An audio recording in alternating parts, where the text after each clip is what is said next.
কিভাবে আগুনের সূত্রপাত জানতে পেরেছেন? এইটা খুব সম্ভবত শর্ট সার্কিট থেকে আগুনটা সূত্রপাত হয়েছে। একটা সিলিন্ডারও ব্লাস্ট হয়েছে, প্রায় ওনার ঘরের সব সম্পত্তি নষ্ট হয়েছে। কীরকম ক্ষয়ক্ষতি হয়েছে?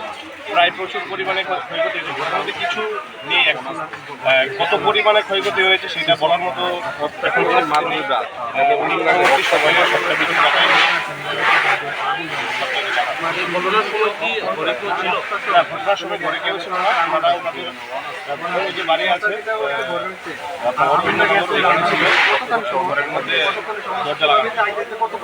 ঘরের মানে মালিকের নাম কি, যে ঘরে আগুন লাগলো? মালিকের নাম আমি ঠিক বলতে পারছি না এখন।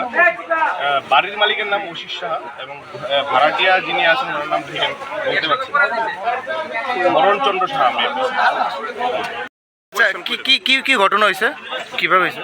কীভাবে বলছি তো আমি জানি না। আমার ফ্যামিলি সকালবেলা গেছে 11টা 11:30 বা আরো বেশি 12টা। আমি একটা সময় গেছি, তারা গাঁও দেওয়া আইএলএস সুপ্রিয়া করতলা, তারা কইছে আজকে আইতো।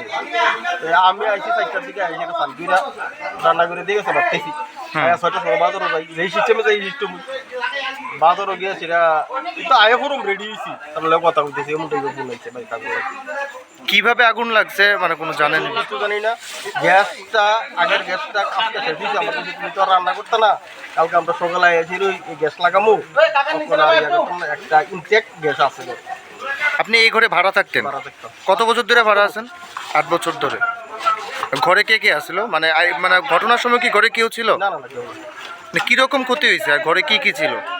ঘরে তো কাঠের ফার্নিচার সব, যে 8 বছরের আইলিকের বাড়ি কিছু রাখি সব কিছু আছে। কত টাকা ক্ষয়ক্ষতি হইতে পারে? ক্যাশ টাকা 72-73 টাকা ছিল। আর স্বর্ণের জিনিস মিনিমাম 4 ভরি বা মোবাইল আরও বেশি আর কি তাইছে জানি না, 14 টাকা হয়ে গেছে।